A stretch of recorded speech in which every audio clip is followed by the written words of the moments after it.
So yeah, I remember getting to port You said there were doubters. Yeah, I might have been one of them. What's the alternative right there? Yes, Pretty much. yeah. Of course, yes. I was going to probably. I felt like it would be one of the questions. I guess you've asked it, but yeah, I'll play the sailing at night video because the way I describe it, right, at night. Find the video while I explain. Okay, cool. But yeah, at night it's the closest that I'd ever be to space. Maybe one day I'll become somewhat of an astronaut and go to space. No, the other one. It's just sailing at night. But yeah, it's pitch black darkness. You don't see anything. You look up and you just see thousands and thousands and thousands of stars. The more you stare, the more appear. There's zero light pollution. It's very beautiful. There was somewhat I was able to pick up on camera, but the exposure, like on my phone, I could only turn it up so much. But yeah, and when you look ahead of you, it's darkness. And some people have said to me, oh, why can't you just have a big, massive torch or big light on the boat?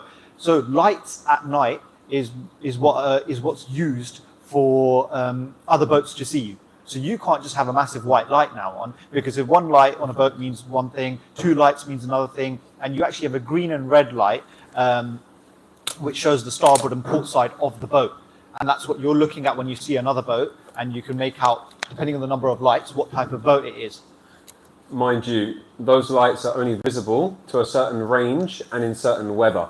So you've got range, weather, then the fact of waves going up and down. Yeah, it's not like driving down the motorway and having a clear sign. Let's just put it that way. So when you're sailing at night, it's very scary in one way, but it depends how you reflect and how you think about your life. Especially the night shifts I found myself doing.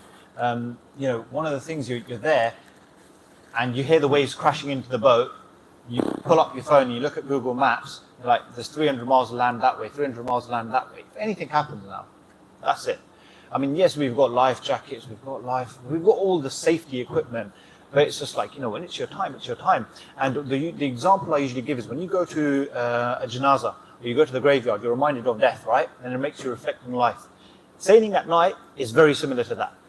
It basically makes you reflect on life because you're that close to death. You're very much thinking, if something happens with the boat now, if we capsize for whatever reason, something goes wrong, bang, that's it.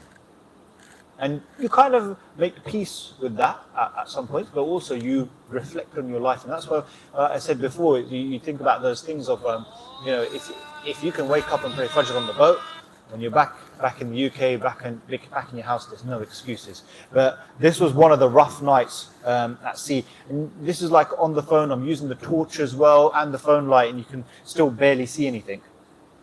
Welcome to the choppiest night we've had since the start of our journey. Sailing from London to Saudi Arabia for a Hajj. Right, so we've arrived in Catalonia. It's 12 o'clock. We stayed the night here. We got here around 6 a.m. in the morning, and now we're heading to another Greek island a bit south, and we're going to make our way towards Crete. So we need to get fuel for the boat, and we have to walk to a petrol station today. Our boat is there with the grease flag, And we've just had to walk down here to the petrol station to fill up fuel. Over 30 days in, and this is what we end up resorting to. It's 10 p.m. and we're making tuna and sweet corn sandwiches for dinner. Uncle, how's the night shift going? Absolutely insane. It's really, really, really dropping. We've got a headwind here now, quite some force. We're moving ahead as much as we can. It's dark. It's very, very dropping. The waves were absolutely brutal, sometimes even bigger than the boat. It felt like we were about to take off. Watch the angle of the boat in this next video. Oi. This is the night sky, absolutely beautiful. Look at the moon just lighting everything up. Welcome to the choppy. You know that feeling when you go over like a really big bump, yeah, and your stomach goes in the car? It's like that, constantly. So anybody who likes driving fast cars. Yeah, the cool, I mean, we're all adrenaline junkies on the boat, even Jody, every single one of us. But the way I used to describe the boat, especially when it was choppy, it's like being on a roller coaster where you're not in control and you got to hold on for dear life, which in a sense can be great fun. Some people think we're crazy. And it doesn't stop. Yeah, where was I before I got mistracked by TSG? It's all right. Blame him instead of me, finally. You were on Red Sea. Suez. Yes, so we had arrived in the Suez Canal. We made it through the Suez Canal. Hands up if anyone here has ever heard of the Suez Canal before. If you haven't heard of it. Cool. I'll be honest. Just don't be shy. I hadn't heard of it before. They Before were the putting their journey. hands up because they had heard of it. Yeah, I know, but then to the corner. Oh wow.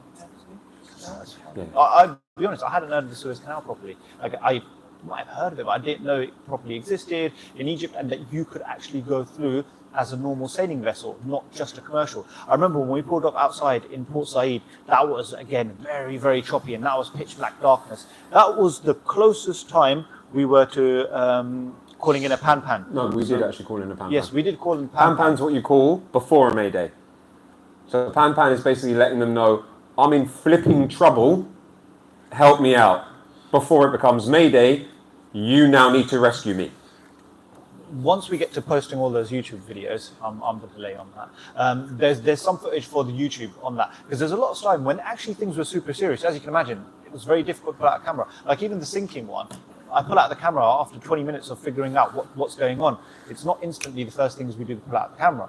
But yeah, when we were outside Port Said, you've got massive ships everywhere. You radio in and they just tell you, right, go to that buoy.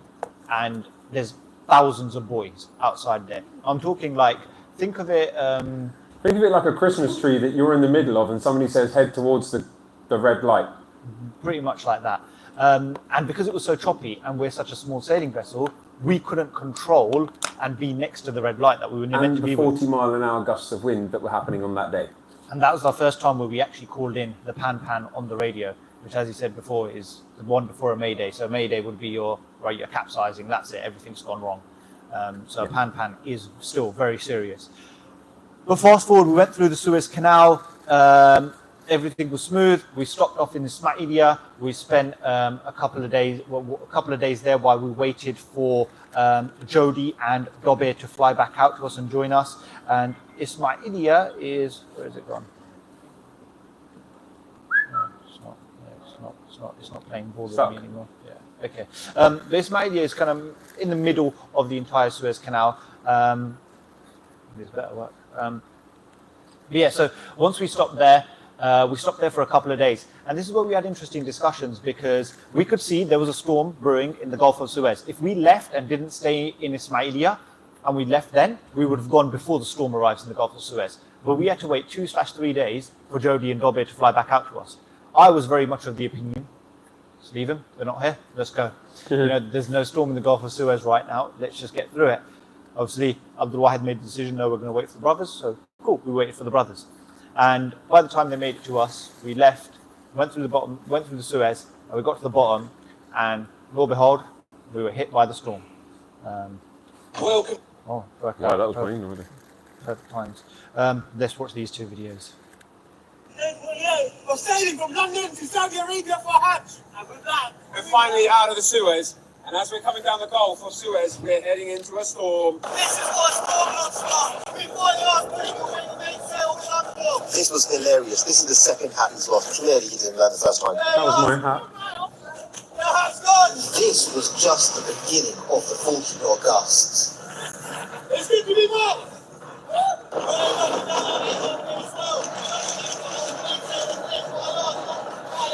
Don't really just flew off the boat. Luckily he was holding on to the mainsail. So the crew has survived. They put away the mainsail and we furled in the jib. And we're back to washing machine. When shenanigans like that happens, you see this. However, I see that. The bilge pump is broken, so we're going to have to manually get this out. We found the manual bilge pump. This is how the manual bilge pump works. We've got yours pumping away. Hurry up.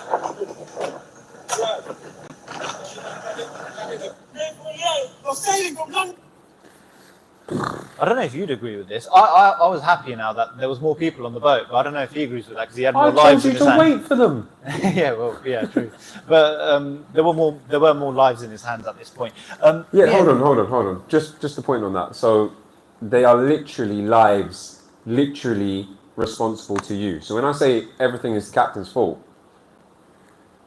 it means if somebody dies, they're going to blame me.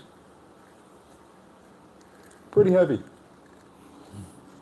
Welcome to the Premier League, boys. 40-knot winds and 7-foot waves.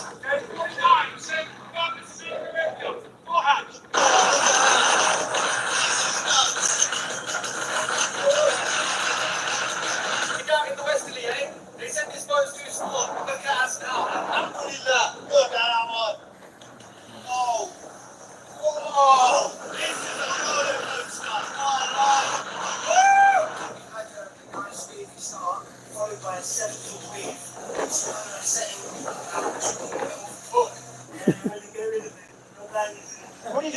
Florida. Well, there's a bit of a dock going on inside it, and if that goes, it's game on. Come on, well, get up, man. Through the window, and we opened that. No, what? It was like a bathroom. Welcome to the Premier League. Yeah, so remember I said, we hit about 4.5 meter waves? The height of the boat above water is only about 2 meters. So we're talking about waves that come twice the height of the boat. Fortunately, we're going downwind, which means we're essentially surfing, but it's not easy. There was a moment he looked at me, so he'd been driving for about 3-4 hours. Out of everyone on the boat, me, him and Uncle had most time out at sea, right? So we were most equipped to driving the boat at that time. And he'd been driving for like 3-4 hours. And he looks at me and he goes, I need someone else to drive.